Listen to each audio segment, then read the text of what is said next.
अस्सलाम वालेकुम, welcome to my YouTube channel video update take.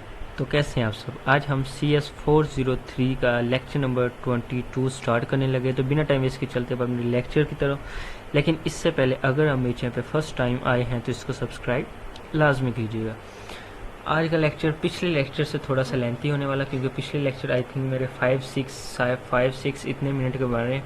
लेकिन आज वाले लेक्चर में हमने जो इसका ओवरव्यू के मुताबिक है, ज़्यादा चीज़ें इसमें मतलब मैंने बतानी है, तो वीडियो को आपने एंड तक देखना है। Data volume and usage analysis, मतलब जो डाटा वॉल्यूम, अब वॉल्यूम से मुराद ये नहीं है कि वॉल्यूम जो हम तेज़ कम करते हैं, मतलब आवाज़ स्पीकर, वो नहीं है।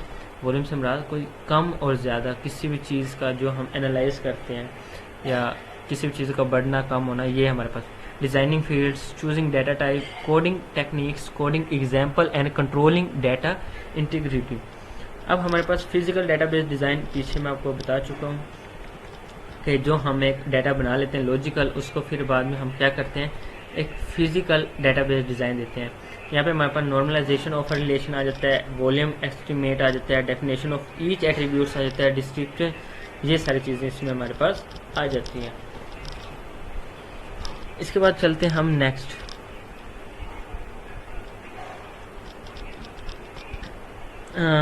हमारे पास select appropriate attributes, grouping of attributes, arguments of similar। अब हमारे पास आ जाती है designing fields. Designing fields are smallest unit of application data recognised for system software such as programming language और एनी डेटाबेस मैनेजमेंट सिस्टम। के जो मतलब जिस फील्ड में हम मतलब कोई भी उसका एक यूनिट स्मॉल भी हो सकता है, और जो हम सिस्टम सॉफ्टवेयर रिकॉग्नाइज करते हैं, सच आप प्रोग्रामिंग करते हैं, लैंग्वेज करते हैं, या एनी डेटाबेस मैनेजमेंट करते हैं, उसके लिए कौन से हम डिज़ाइनिंग फील्ड यूज़ करते हैं। अब designing field is database physical design and discuss earlier major issue और need dealt with great care of accuracy. इसमें हमारे पास 4 मेजर ऑफ ऑब्जेक्टिव होते हैं। Minimize usage of storage space, मतलब कि मिनिमाइज करते हैं जो हम स्टोरेज स्पेस, मतलब उसको मिनिमाइज करते हैं। रिपीट आर पॉसिबल वैल्यूज, जो भी पॉसिबल वैल्यूज होते हैं उनको रिपीट करते हैं। Improve data integrity, data integrity को हम इसके ज़रिए इम्प्रूव कर सकते हैं डाटा डिज़ाइनिंग फील्ड के ज़रिए। And support all the data manipulation, और जो भी हमारे पास डाटा मैनिपुलेशन उसकी सपोर्ट कर सकते हैं किसके ज़रिए, डिज़ाइनिंग फील्ड। इसके बाद नेक्स्ट चलते हैं। अब ये हमारे पास मतलब हम डिज़ाइन कैसे करते हैं। वार करैक्टर 2, ये हमारे पास मैक्सिमम डिस्क्रिप्शन आ जाता है, उसका साइज़ क्या है, ये सारी चीज़ें हमारे पास आ जाती हैं। इसके बाद नेक्स्ट चलते हैं coding and compression techniques. There are some attributes which have more sparse sets of values. These values, when they are repeated in any data types, hard express के जो भी मतलब हम कुछ एट्रीब्यूट्स ऐसे होते हैं, कुछ सेपरेट सेट्स ऑफ वैल्यूज होते हैं, और कुछ वैल्यूज हमारे पास वो होती हैं जो रिप्रेजेंट की जाती है any type of data, hard express.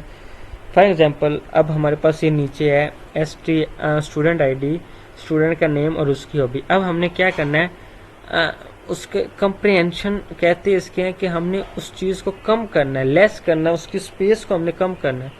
अब क्या करेंगे, एक स्टूडेंट है हमारे पास 10-20, उसके क्या है, वो हमारे पास सुहेल डार है और वो रीडिंग करता है, मतलब उसकी हॉबी है रीडिंग करना। अब इसी जगह हमारे पास स्टूडेंट नंबर 3 जो है 10-20, तायरा एजाज, वो भी क्या करती है, रीडिंग करती है। इसी जगह हमारे पास 10-18 पर आरिफ ज़िया, वो भी क्या करता है, रीडिंग करता है। अब हम क्या करेंगे, इसको कंप्रेस कैसे करेंगे। अब हमने क्या किया, आर को हमने रीडिंग से रिप्रेजेंट किया, जी को हमने गार्डनिंग से रिप्रेजेंट किया, आर को हमने रीडिंग, और एम को मूवी, और आर को रीडिंग से रिप्रेजेंट कर दिया। ठीक है, मतलब उसको कम किया। अब क्या किया, आर इज इक्वल टू हमारे पास reading, G gardening, and M हमारे पास मूवीज़। मतलब इसको कंप्रेस करके हमने शॉर्ट फॉर्म में बना ले, ताकि हमारा मतलब ना टाइम वेस्ट और कोडिंग को भी इजी से इजी किया जाए। उसके बाद default value, range control, null value control, ये सारी हमारे इसके अंदर आ जाती है, रिफ्लेक्शन, इंटीग्रिटी। इसके बाद नेक्स्ट चलते हैं, next lecture number 22 I think and हो गया। तो उम्मीद करता हूँ आपको लेक्चर नंबर 22 की समझ आई होगी। मिलते हैं नेक्स्ट लेक्चर 23 में। टेक केयर, अल्लाह हाफ़िज़।